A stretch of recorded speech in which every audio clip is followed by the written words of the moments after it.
The house is going to be foreclosed, Nina. We're going to lose everything. Mom's voice was a shriek, cracking on the last word as she burst through my apartment door, Dad trailing behind her, his face a mask of carefully curated despair. I'm Nina, by the way. And everything, or in this case, meant the rambling old house I'd poured more of my own money into than I cared to admit. The one they lived in, rent-free, while I juggled 2 jobs to keep my own tiny place afloat and still send them cash for essentials. I was, as they'd always called me, the responsible one. Foreclosed? What are you talking about? I asked, trying to keep my voice steady as I ushered them towards my worn-out sofa. My heart was already thumping a familiar rhythm of anxiety. I just sent you money for the property taxes last month. You said everything was fine. It was! We thought it was, Dad said, his voice a low rumble of feigned sorrow. He ran a hand through his thinning hair. But then the inspector came, for the insurance renewal, you know, and he found problems, big problems. Mom nodded, her eyes wide and glistening. It's the foundation, darling. He said it's crumbling, and the roof needs replacing entirely, and apparently the entire electrical system is a death trap, a fire waiting to happen. She waved a crumpled piece of paper vaguely in my direction. The inspector said it's catastrophic. Tens of thousands, Nina. Maybe more. Money we just don't have. I stared at them, a cold dread seeping into my bones. Tens of thousands? How did it get this bad without you noticing? It just crept up on us, sweetie, Mom said, her voice trembling. You know how old houses are. Dad sighed heavily. We went to the bank, of course, everywhere. No one will give us a loan, not with the house in its current state, not with our credit being what it is after that business with the car.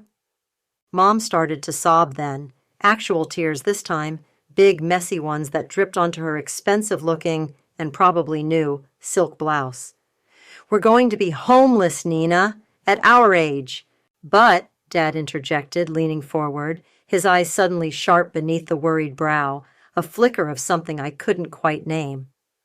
There's a special kind of hardship loan, a government thing, very low interest. It's our only hope. But the catch is, the property needs to be solely in the names of the primary residents who are facing the hardship, the ones living there, enduring the conditions. I felt a knot tighten in my chest. Solely in your names? But I own 1/3 of it. Grandma left it to all 3 of us, remember? Equal shares? Exactly, Mom sniffled, dabbing at her eyes with the tissue that appeared magically from her sleeve. That's the problem, you see. Your share, it complicates things for the application. They see you as having other assets, a job. It makes us look less needy. So what we need you to do, Pumpkin, Dad said, his voice softening into that familiar persuasive tone he used when he wanted something big, is just sign your share over to us. Temporarily, of course. Just so we can secure this loan, get the repairs done, and save the house. Our home. Your inheritance eventually. My stomach twisted. Sign it over? The words felt like ash in my mouth. This wasn't just about a piece of paper. It was about years of my life. I thought of the new boiler I'd paid for 2 winters ago, the one that cost nearly $5,000, when theirs packed up in the middle of a blizzard, and they'd called me, shivering dramatically, from beneath a pile of blankets.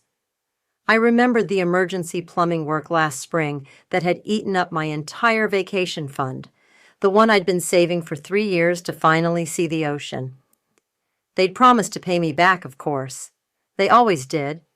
The countless weekends I'd spent there, paint splattered and exhausted, regrouting tiles in the bathroom, patching drywall in the hallway, wrestling with the ancient fuse box that blew if you dared run the microwave and the kettle at the same time. All while they offered helpful suggestions from the porch swing, lemonade in hand, or conveniently disappeared on errands whenever the actual heavy lifting started. It's just a formality, sweetie, Dad said, his voice oozing a practiced reassurance that usually worked on me. A piece of paper? To save our legacy? Your grandmother would have wanted this. She loved that house more than anything." "Please, Nina," Mom whispered, her voice thick with unshed tears as she reached for my hand. Her rings, always a little too flashy for their supposed financial struggles, dug into my skin. "We're desperate. We'll lose everything. The memories, your grandmother's beautiful garden, all gone." Her lower lip trembled, a performance perfected over decades. "You wouldn't want that on your conscience, would you? To be the reason we end up on the street, after all we've done for you?" The air in my small living room felt thick, suffocating with their manufactured despair. Their combined gaze was a physical weight, pressing down on me. They looked so broken, so genuinely terrified, or at least they were very, very good actors. I'd always been a sucker for their performances, the dutiful daughter rushing in to fix things, to smooth things over, to sacrifice her own needs for theirs. The responsible one always cleaned up the mess, no matter how big, no matter who made it. I looked from Mom's tear-streaked face to Dad's pleading eyes. The sheer panic radiating from them felt real, contagious. "Okay," I heard myself say, the words scraping my throat. "Okay, I'll think about it. Let me see the paperwork from the inspector and the loan application details. All of it." Mom's face crumpled in relief, a watery smile breaking through. "Oh, thank you, Nina. You're a lifesaver. Our angel!" Dad clapped his hands together, a booming sound in the small space. "We knew we could count on you, Pumpkin. Always our sensible girl." They were all smiles and effusive gratitude as they finally left, promising to email everything over immediately. But as the door clicked shut behind them, a cold knot formed in my stomach, a familiar ache of doubt. The performance had been a little too polished, the tears a little too convenient, the solutions a little too neat. A tiny, insistent voice, one I'd learned to ignore over the years for the sake of peace, for the sake of what I thought was family loyalty, whispered, "Is this real?" It was a question I couldn't shake, a sliver of ice in the warmth of their supposed relief. And for the first time in a very long time, I decided I wasn't going to ignore it. That little voice didn't just whisper, it started to shout. The next morning, the promised email arrived. It contained a blurry photo of a generic-looking inspection report with lots of red ink and a link to a very official-sounding Federal Emergency Home Preservation Grant. It all looked plausible. Too plausible, almost. My parents weren't exactly known for their organizational skills, yet here was everything, neatly packaged. "What do you think?" I asked Genesis, my best friend, over coffee later that day. I'd forwarded her the email. She scrolled through it on her phone, her brow furrowed.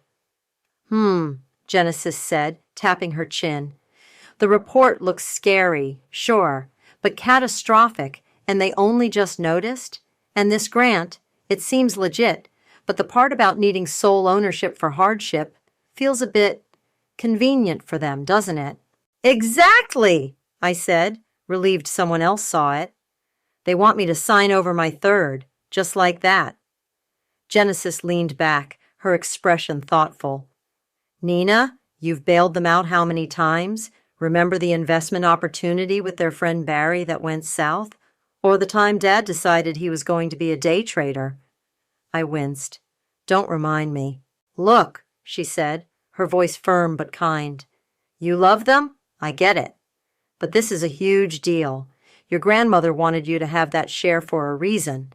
Before you sign anything, you need to talk to a professional. A real one, not their buddy from the golf club, who probably drew up their wills on a napkin." Her words solidified the resolve that had been hardening in my gut.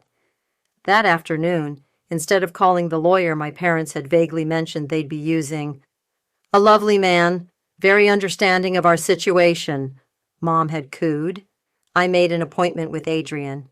His name had come up a few times in local business circles, always accompanied by words like sharp, thorough, and doesn't suffer fools.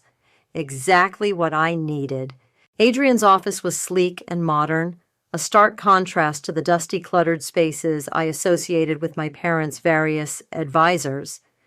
He listened patiently as I laid out the whole story, from the years of helping out to the current crisis. I showed him the email, the blurry report, the grant information. He leaned back in his chair, tapping a pen against a legal pad. So they claim the house is about to fall down. They need this specific grant, and to get it, you need to relinquish your share. And they'll, of course, add you back to the deed once the crisis is averted? That's the story, I confirmed, feeling a flush of embarrassment at how naive it sounded when laid out so clinically. And you've poured significant personal funds into this property over the years? Do you have records of those expenditures? Some, I admitted. Bank statements, receipts for the big things like the boiler. Not for every can of paint or weekend I spent fixing leaky faucets, but the major stuff, yes. Adrian nodded slowly. Interesting. He looked at me, a flicker of something more than professional interest in his eyes. You're not convinced by their story, are you? My gut is screaming, I confessed. But what if I'm wrong? What if they really are about to lose the house, and I'm just being cynical because of past experiences?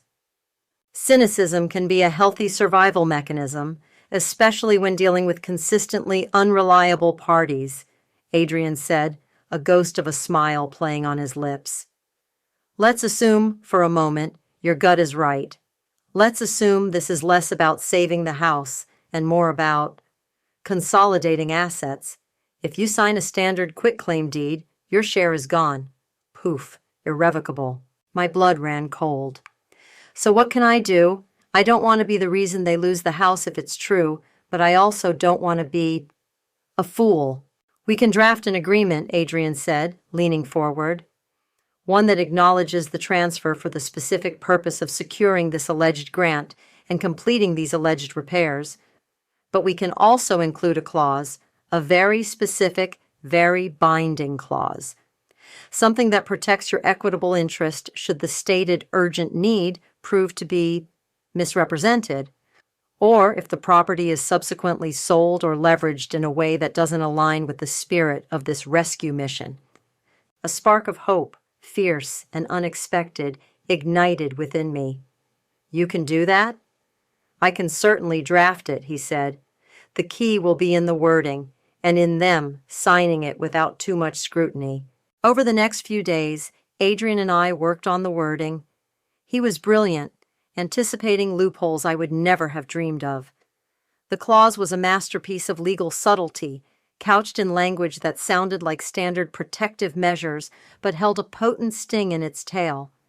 It stipulated that if the property was sold within a certain time frame for a significant profit, or if the premise of imminent foreclosure due to catastrophic disrepair was found to be false, my original share would not only be reinstated, but I would be entitled to a significant penalty payment from their proceeds due to the misrepresentation and emotional distress caused.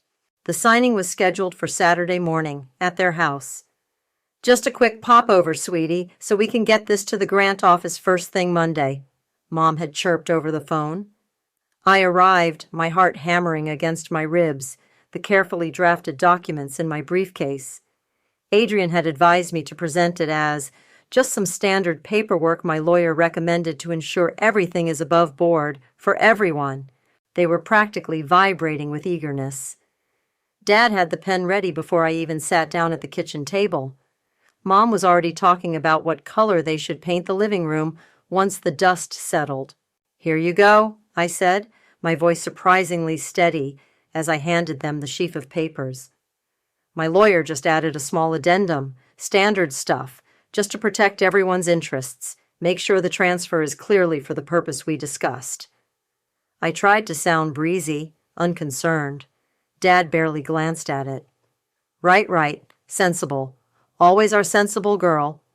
He flipped to the last page, found the signature line next to my name, and gestured. You sign here, and then we'll sign. Mom was already humming, peering out the window at her rose bushes. I do hope the repairs don't disturb the prize winners. I took a deep breath and signed, my hands surprisingly steady. Then I pushed the papers towards Dad. He scrawled his signature, then Mom did hers, a flourish of loops and curls. They didn't even pause on the addendum page, the one with Adrian's carefully constructed trap. Their eyes skipped right over the dense paragraph titled, Conditions of Transfer and Equitable Resolution in Case of Misrepresentation of Urgent Need or Premature Sale. They were too focused on the prize, too eager to get their hands on what they thought was solely theirs. A strange mix of dread and grim satisfaction coursed through me as I watched them. They folded their copies, beaming. "Well, that's that," Dad said, clapping me on the shoulder. "You've saved the day, Nina. Again." Did they even read it? I wondered as I drove away, their cheerful waves receding in my rearview mirror. Did they absorb a single word of the clause that could bring their whole scheme crashing down? I doubted it. Their greed had made them careless. Now, we wait. The waiting was the worst. Days turned into a week, then 2. My calls to Mom and Dad started going straight to voicemail. "We're just swamped with the grant paperwork, sweetie," Mom trilled in a message she left after my 4th attempt. "And the contractors are already giving us quotes. Such a whirlwind." It sounded rehearsed, overly bright. An icy dread began to crystallize in my chest, sharp and cold. Then, exactly 3 weeks and 2 days after I'd signed that paper, my social media feed exploded. It was a bright, sunny Tuesday morning. I was scrolling through Instagram, procrastinating before starting work, when a picture stopped my thumb mid-swipe. It was Mom. She was standing on the deck of a massive cruise ship, a wide-brimmed hat perched jauntily on her head, a champagne flute raised in a toast. Behind her, the ocean stretched out, impossibly blue. Dad was beside her, arms slung around her shoulder, grinning like he'd won the lottery. The caption read, "Bon voyage, finally enjoying the fruits of our smart investments. Blessed retirement, goals, living our best life." My coffee cup clattered into its saucer. My blood didn't just run cold, it felt like it turned to slush in my veins. Smart investments? What smart investments? Their last smart investment involved a timeshare presentation they'd endured for a free dinner and nearly signed up for. I clicked on Mom's profile. More pictures. Them clinking glasses at a fancy onboard restaurant. Dad posing with a comically large lobster. Mom getting a massage, her face a mask of serene bliss. Each photo was a fresh stab. The dates on the posts showed they'd been on this cruise for nearly a week already. A week of swamped with grant paperwork and contractors. My hands started to shake. I switched to Dad's profile. It was even worse. He'd posted a video of their cabin, a suite, by the looks of it, complete with a balcony and a bottle of champagne chilling in an ice bucket. "Working hard or hardly working," he'd captioned it, with a winking emoji. Then, the final blow. I was still reeling, my mind struggling to process the sheer audacity of it, when a notification popped up from a local real estate group I followed. "Just sold," the post screamed in cheerful red letters, accompanied by a picture of our family home. My family home. The one supposedly crumbling into ruin, needing tens of thousands in emergency repairs to avoid foreclosure. It looked pristine, the lawn perfectly manicured, a cheerful sold banner plastered across the for sale sign I hadn't even known was there. The sale price, listed right beneath the picture, made my jaw drop. It was nearly double what I'd always assumed the house was worth, even in good condition.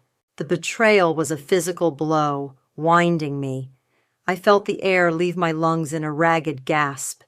They hadn't just lied, they'd orchestrated this whole elaborate charade, played on my loyalty, my sense of responsibility, my love for them, all to cash out and abandon everything, including, it seemed, me. The casual cruelty of their posts, flaunting their newfound wealth while I was still under the illusion I'd helped them save their home, twisted the knife deeper. "No," I whispered, scrolling frantically through their feeds, saving every picture, every boastful caption, every damning timestamp. My fingers fumbled on the screenshot buttons, a rage so profound, so cold, it was almost calm, settling over me. This wasn't just deceit. This was a meticulously planned heist of my inheritance and my trust. I immediately called Genesis, my voice trembling. "You are not going to believe this." "What's wrong? You sound awful," she said, concern lacing her tone. "They sold the house," I choked out. "They're on a luxury cruise. They posted pictures." "What?" Genesis's shriek was loud enough to make me pull the phone from my ear.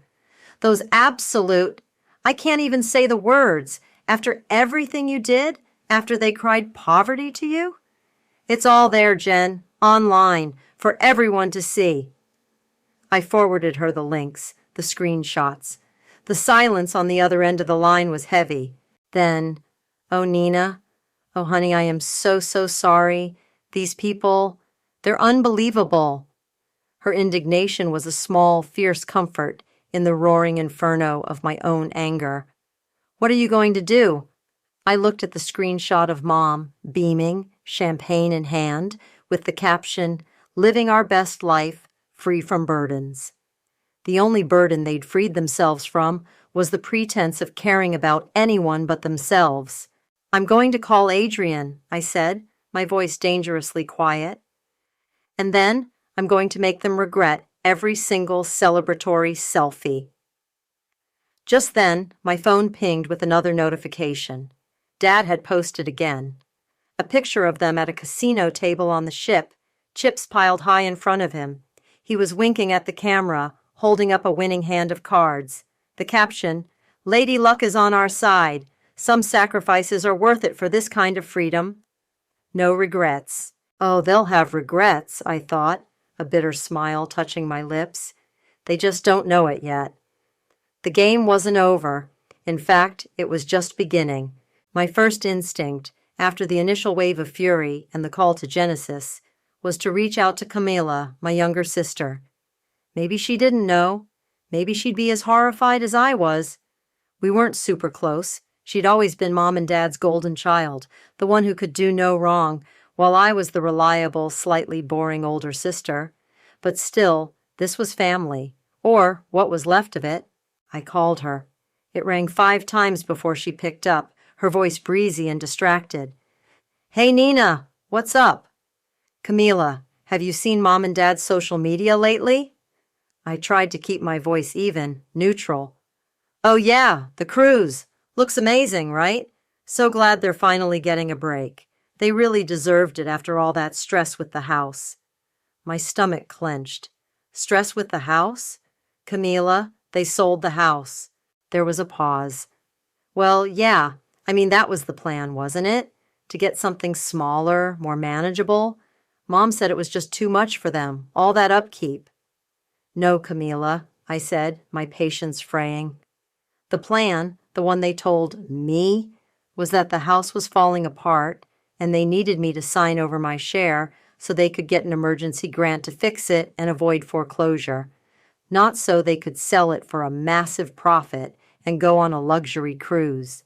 Another pause, longer this time. "Oh, well, Mom did say something about you helping them out with some paperwork. She said you were being really understanding." Her voice was laced with a faint, almost accusatory tone, as if Anne were the one causing trouble. "You were always so worried about that old house, Nina. Maybe it's for the best. They seem really happy." It was like talking to a brick wall that had been thoroughly brainwashed. The sting of her dismissal, her casual acceptance of their lies, was sharper than I expected. "Happy? Camila, they lied to me. They manipulated me." "Look, Nina," she said, her voice taking on that slightly impatient edge she always used when she thought I was being dramatic. "I don't really want to get in the middle of this. They're adults. You're an adult. I'm sure there's just been a misunderstanding." A misunderstanding. Right. I ended the call, a cold resignation settling in. No ally there. Just another person happy to swallow the narrative Mom and Dad spoon-fed them. My next call was to Adrian. I forwarded him all the screenshots, the real estate listing, everything. Well, he said, his voice devoid of surprise, but carrying a distinct undertone of professional satisfaction. It seems your parents are not only deceitful, but also remarkably ostentatious about it. This is quite blatant. Blatant is an understatement, I said, pacing my apartment. They're practically rubbing it in my face. So, the clause? Does this trigger it? The sale itself, for such a significant profit, certainly strengthens our position regarding the misrepresentation of urgent need, Adrian explained. We have clear evidence they weren't facing foreclosure due to disrepair. They were planning a lucrative sale. The social media posts are gold, by the way. Pure, unadulterated proof of their intentions and the subsequent use of the funds derived from your share. So, we can act now? I asked, eager for a fight. We could, Adrian said thoughtfully. But the clause, as we drafted it, has an even stronger trigger. It's designed to activate most powerfully if they attempt to reinvest or liquidate significant portions of the sale proceeds, particularly into new, large assets, especially if those proceeds were acquired through demonstrable misrepresentation. Selling the house and going on a cruise is bad. Using the bulk of that money to buy, say, a new property, after explicitly stating they needed it for repairs on the old one, that's the kill shot. So, we wait for them to spend more of it? The thought was agonizing. Every new picture they posted, them posing with dolphins, them at a local artisan market, buying overpriced souvenirs, them raising yet another cocktail to their freedom, was like a fresh twist of the knife. Each boast felt like a personal insult. Patience, Nina, Adrian advised, his voice calm and reassuring. Their arrogance is our ally here. People like this, when they get a sudden windfall through deceit, rarely sit on it quietly. They want to show it off, to convert it into something tangible that screams success. Let them dig their own hole a little deeper. We have them on the misrepresentation already. Now we wait for them to cement their fraudulent intent by trying to make the money theirs in a more permanent way than a vacation. The waiting game was torture. I unfollowed them on social media, but the damage was done. Their smiling, carefree faces were burned into my retinas. Genesis was a rock, calling every day, letting me vent, reminding me that Adrian knew what he was doing. Then about a week after they returned from their cruise, tanned, laden with duty-free bags, and insufferably smug, according to a very brief, very strained phone call I endured with Mom where she mostly talked about the divine weather, Camila called. There was a new note in her voice, a slight edge of confusion, maybe even concern. Nina? Hi, weird question. What is it, Camila? I asked, trying to keep the weariness out of my voice. Mom and Dad are, well, they're talking about buying a condo in Florida, like a really fancy one on the beach. My heart gave a small, vicious leap. They said they're paying cash, Camila continued, her voice dropping a little. Is that normal, after they nearly lost the house and everything? I mean, where did all that money suddenly come from? The bait, so carefully laid, was almost taken. What do you think, Camila? I asked softly. Where do you think it came from? Mom and Dad swept back into town like conquering heroes returning from a victorious campaign, except their spoils were my inheritance and their battlefield was my trust. They were tanned, radiating an almost aggressive level of self-satisfaction and dripping with small, expensive-looking trinkets. Mom had a new designer handbag, picked up for a song at a little boutique on that adorable island, and Dad sported a flashy new watch he claimed was an investment. They invited themselves over for dinner a few days after Camila's call. Just to catch up, sweetie. We've missed you, Mom chirped over the phone, her voice syrupy sweet. I agreed, steeling myself. This was reconnaissance. The evening was an exercise in supreme hypocrisy. They talked endlessly about their fabulous trip and their newfound financial acumen. Dad, swirling a glass of my cheap red wine as if it were a vintage Bordeaux, actually said, You know, Nina, you really should learn to be smarter with your money. We've learned a thing or two about making it work for us. I just smiled tightly and refilled his glass. Oh, I'm learning, Dad. I'm learning a lot. Camila was there too, looking increasingly uncomfortable. She'd been quiet on the phone after her Florida condo revelation, but I could tell she was watching them, really watching them, for the first time. They, of course, were oblivious, basking in what they assumed was her usual adoration and my quiet compliance. "We're thinking of downsizing officially," Mom announced, carefully dabbing her lips with a napkin. "That old house was just an anchor, wasn't it, Donald?" "A money pit, Eloise, a complete money pit," Dad agreed solemnly, conveniently forgetting the actual money pit had been their lifestyle, funded by my contributions. "Time to be practical, enjoy our golden years." Camila picked at her salad. "So, the condo in Florida? Is that definite?" Mom beamed. "Oh, we're very close, darling. Found the most perfect little place, right on the beach. Can you imagine? Waking up to the sound of the ocean every day? And it's all cash. No mortgage nonsense," Dad added, puffing out his chest. "That's the way to do it. Financial freedom." "But what about all the repairs the old house needed, Camila asked, her voice small but clear. "Mom, you said it was practically falling down." Mom waved a dismissive hand, her new gold bangles jangling. "Oh, you know how inspectors exaggerate, sweetie. A lick of paint here, a tightened screw there. The new owners are young, full of energy. They'll sort it." I saw Camila's eyes narrow almost imperceptibly. She looked at me, a quick searching glance, and I gave a tiny, almost invisible nod. The cracks in their facade were becoming chasms. Later, as I was clearing the plates, Mom followed me into the kitchen. "You know, Nina," she said, lowering her voice conspiratorially, "your father and I were thinking, now that we're a bit more liquid, perhaps we could give you some advice on investments. You work so hard, it's time you had something to show for it beyond that little shoebox apartment." The audacity was breathtaking. She was offering to advise me on investments with money they'd essentially stolen from me. I forced a polite smile. "That's very thoughtful of you, Mom. I'll definitely keep that in mind." "We just want you to be secure, like us," she said, patting my arm with a perfectly manicured hand. The scent of her expensive new perfume, something tropical and cloying, filled my small kitchen. The evening wore on, with more talk of their brilliant financial planning and their exciting future. They were so wrapped up in their own narrative, so convinced of their cleverness, they didn't notice Camila's growing silence or the way I just watched them, a silent observer cataloging every lie, every boast. As they were finally leaving, Dad, reeking of the expensive cologne he'd doused himself in, another cruise bargain, no doubt, paused at the door. He patted my hand, his expression one of smug benevolence.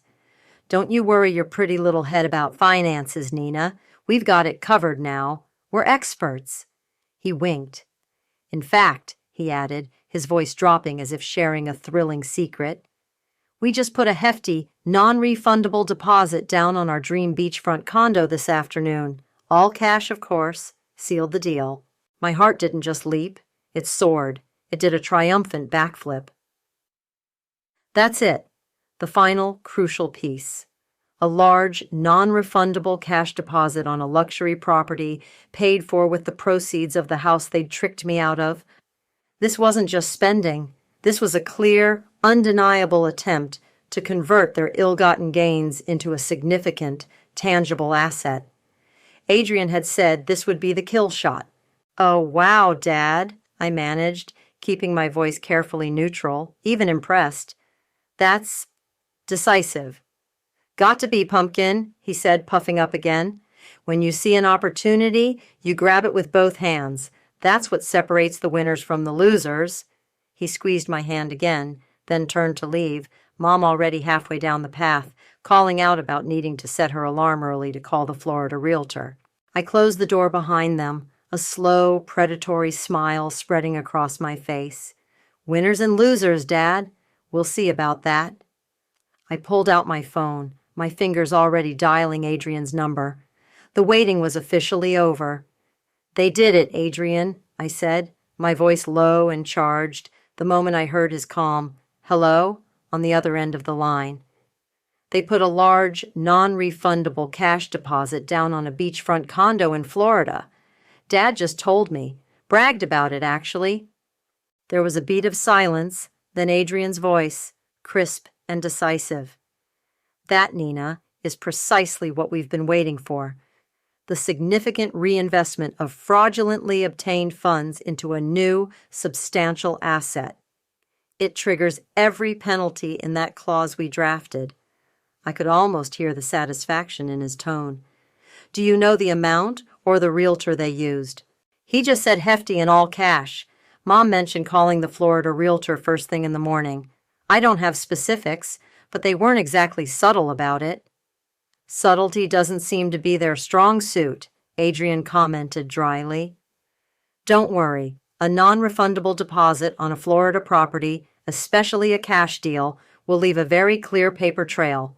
I can have my investigator look into it immediately. This is good, Nina. This is very good." A wave of something wild and potent washed over me. Adrenaline, yes, but also a sharp, almost painful surge of anticipation mixed with a sliver of fear. This was it. The point of no return. The carefully laid trap was about to spring. "So what happens now?" "Now I confirm the transaction. Once we have proof of that deposit clearing from an account containing the proceeds of the house sale, we move, and we move fast. We'll file for an emergency injunction to freeze their assets based on the fraudulent inducement and the terms of your agreement, the one they so carelessly signed." "Freeze their assets?" I repeated, the words tasting like victory. "Every penny we can tie to the sale of that house," Adrian confirmed. "The cruise might have been paid for, but that Florida dream condo? That's about to become a very expensive nightmare for them." We talked for another 20 minutes, going over the plan, the next steps. Adrian was methodical, calm, his confidence a steadying balm to my jangling nerves. When I hung up, my hands were trembling slightly, but not from fear. It was the thrum of impending justice. I barely slept that night, my mind racing. The next morning I was jumpy, checking my phone every 5 minutes. Around lunchtime it rang. It wasn't Adrian. It was Camila. Her voice was choked with tears. "Nina! Oh, Nina, it's awful!" "Camila, what's wrong? What happened?" My heart lurched. Had something happened to them? A different kind of awful? I had a huge fight with Mom and Dad," she sobbed. "I confronted them. About the house, about the money, about Florida. I told them what you said, about the grant story they fed you." "And?" I prompted gently, my own anger momentarily forgotten in the face of her distress. They lost it," Camila wailed. "Dad started yelling, saying I was ungrateful, that I didn't understand business. Mom just cried and said I was taking your side, that you were trying to cause trouble, that you were jealous of their happiness." "Jealous?" The word was so absurd, it was almost funny. "And then," Camila's voice dropped to a horrified whisper, "Dad, he was so angry, he just blurted it out. He said, 'Your sister was always a naive fool. She practically begged us to take that worthless share off her hands. We did her a favor getting rid of that money pit.'" "And Mom nodded. She said, 'Exactly, Donald. She never appreciated what we had to deal with.'" A cold silence descended. He'd said it, admitted it, not just the lie, but the contempt behind it. "Camila," I said softly, "are you okay?" "No, I'm not okay," she cried. "They lied about everything, Nina. Everything. They made you out to be the bad guy, and all along. They were the ones. I feel so stupid. I believed them. I defended them to you." Her voice broke. "I am so, so sorry, Nina. I was so wrong. They're not who I thought they were." The raw pain in her voice was undeniable. For the first time, I felt a pang of something other than anger towards my sister. She was a victim, too, in her own way, of their lifelong manipulation. "It's okay, Camila," I said, and I meant it, mostly. They're very good at what they do. Is there anything I can do?" she asked, her voice small and shaky. "To help you? I mean, I don't have much, but—" "Just knowing you see it now, Camila, that helps," I told her. "Stay out of the line of fire. This is going to get messy." "I can't believe them," she whispered. "They were so smug, so happy about tricking you." We talked a little longer, Camila pouring out more of her disillusionment and hurt. It was a strange conversation, a tentative step across a chasm that had separated us for years. By the time we hung up, I felt a small, bittersweet sense of validation. One member of my family, at least, finally saw the truth. An hour later, my phone buzzed again. It was Adrian. His voice was calm, but there was an unmistakable current of excitement beneath it. "We have it, Nina," he said. "Confirmation of a wire transfer for a substantial six-figure sum from their main checking account, the one the house sale proceeds went into, to a Florida escrow company. The deposit for one beachfront condominium, as described." He paused. "Papers are drawn up. They'll be served tomorrow morning. Your parents mentioned to Camila during their discussion that they were attending an exclusive investors brunch at the Grandview Hotel. Apparently, they're looking to network with other savvy financial minds." An exclusive investors brunch. The irony was so thick I could have spread it on toast. "Are you ready for this?" Adrian asked, his voice steady. I took a deep breath, the image of their smug, triumphant faces flashing in my mind. The years of being the responsible one, the one who sacrificed, the one who was taken for granted. It all coalesced into a single, hard point of resolve. "Adrian," I said, my voice clear and unwavering, "I was born ready for this." I didn't go to the Grandview Hotel. Adrian had offered, suggesting I might want to witness it, but I declined. Some victories are best savored from a distance.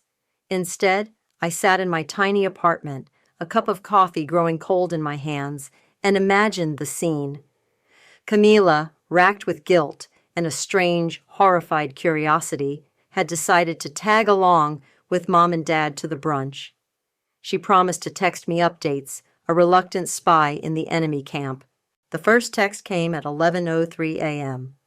"Here, Mom's wearing that awful new hat. Dad's already schmoozing with some guy in a shiny suit." I pictured them. Eloise, preening, her voice artificially bright as she networked, probably dropping unsubtle hints about their Florida place.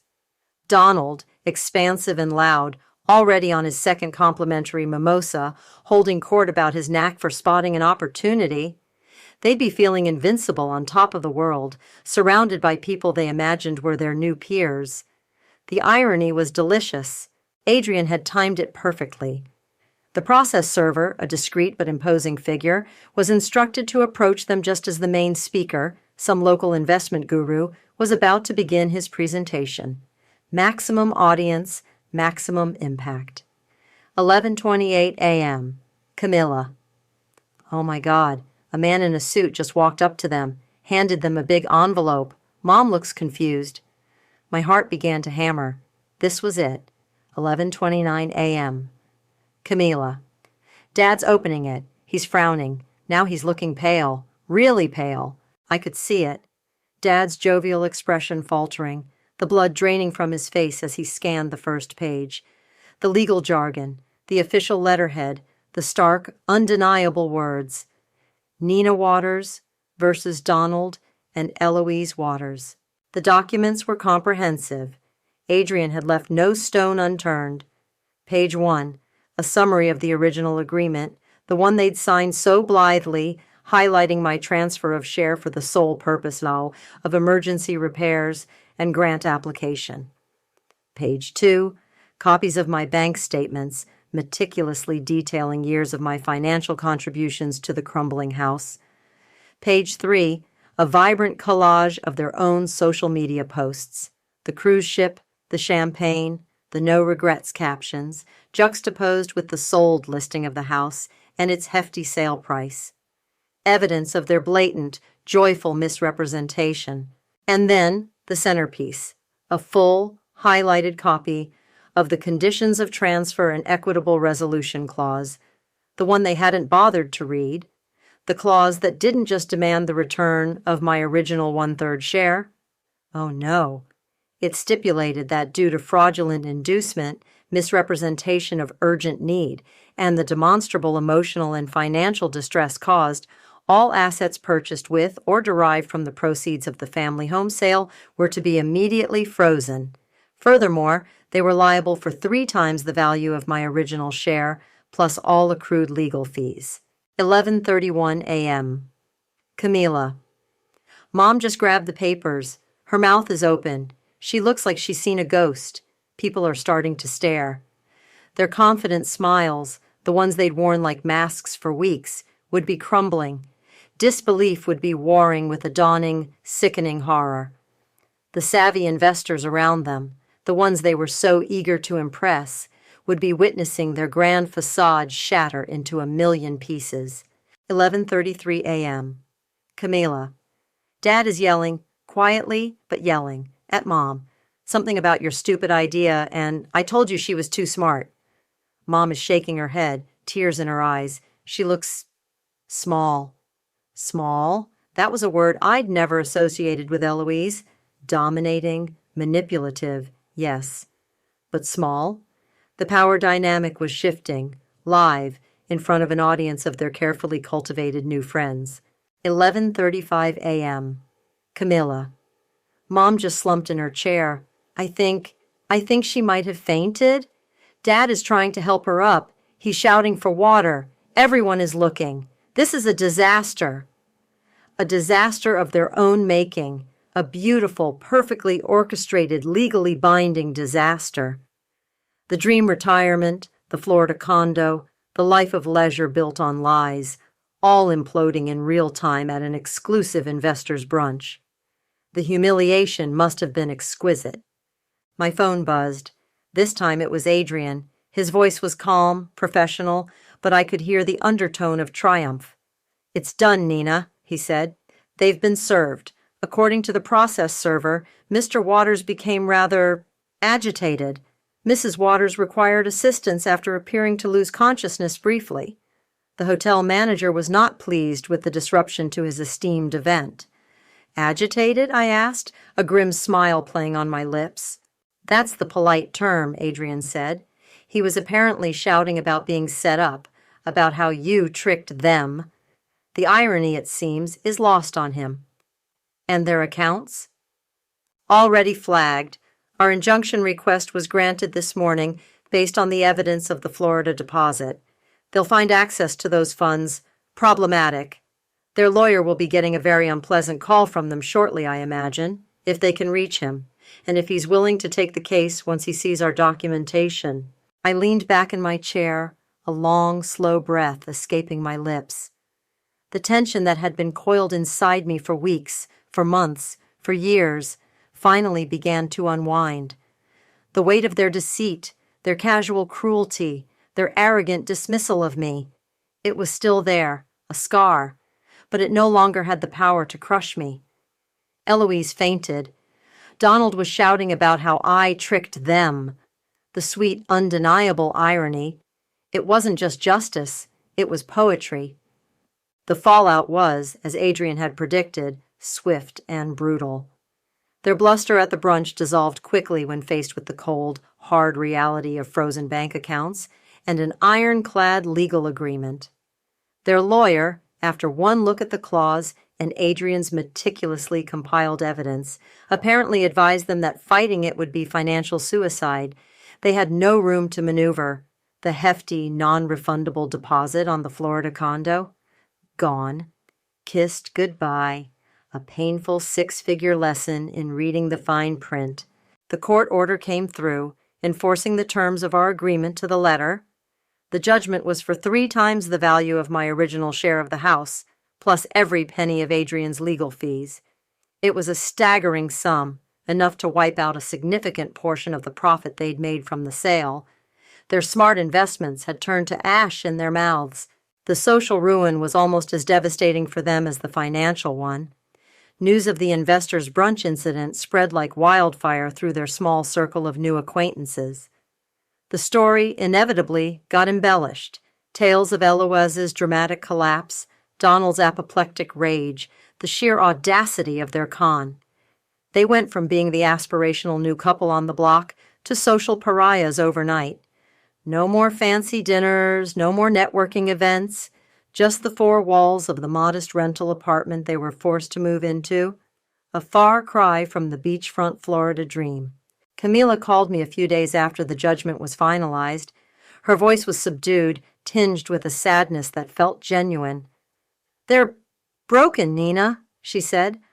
"Mom just cries all the time. Dad just sits there staring at the TV. He won't talk to me, not really. He keeps muttering about how you ruined them." "They ruined themselves, Camila," I said, my voice firm but not unkind. "I just held them accountable." "I know," she whispered. "I know that now. I brought over some groceries yesterday. Mom barely looked at me. Dad just grunted. It's like the life has gone out of them." She paused. Can I see you? Maybe get coffee?" We met the following Saturday. It was awkward at first. Years of unspoken resentment and her easy acceptance of their narrative hung in the air. But as we talked, really talked, for the first time without the filter of our parents' manipulations, something shifted. She apologized again, more sincerely this time, for not seeing it, for not believing me. "I was so caught up in their version of things," she admitted, stirring her latte. "They always made you sound difficult, too serious. I never questioned it." "They were good at that," I acknowledged. It wasn't an absolution, but it was a start. A fragile, tentative bridge began to form between us. She was still my sister, and beneath the layers of hurt, there was a flicker of the bond we'd once shared as children, before their games had driven such a wedge between us. The money, when it finally landed in my account, was a lot. Far more than my original share, far more than I'd ever imagined having. Looking at the balance felt strange. There was a definite thrum of satisfaction, the righteous vindication of a battle hard won. But there was also an emptiness, a hollow space, where my family, however dysfunctional, used to be. The laughter of my parents, their voices, even their infuriating habits. Those were sounds I'd likely never hear again without a shiver of this bitter memory. Genesis, ever practical, helped me sort through the financial implications. "So," she said, after we'd met with a financial advisor Adrian recommended, "what are you going to do with all this justice?" I looked out my apartment window at the bustling city below. I was no longer the quiet, dutiful daughter, the one who endlessly sacrificed.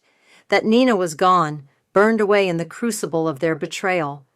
In her place was someone stronger, yes, perhaps a little more cynical, but also undeniably free. Free from their expectations, their manipulations, their endless needs. "I'm going to build something," I said, a new sense of purpose solidifying within me. Something that's truly mine. Maybe that little bakery I've always dreamed of, or maybe I'll finally see the ocean, on my own terms this time. The world felt open, full of possibilities I'd never dared to consider before. The victory wasn't clean, it was messy, tinged with the lingering sorrow of a family shattered, but it was a victory nonetheless. They had gambled with my life, with my trust, with my future, and they had lost spectacularly. Karma, I've learned, isn't always a gentle teacher. Sometimes it's a meticulously drafted legal document, wielded with precision. And while the silence from my parents was profound, a gaping void where their voices used to be, the silence that replaced it, the silence in my own apartment, in my own head, in my own life, was finally, blessedly, my own. I was looking towards a new horizon, one I would shape myself, on my own terms.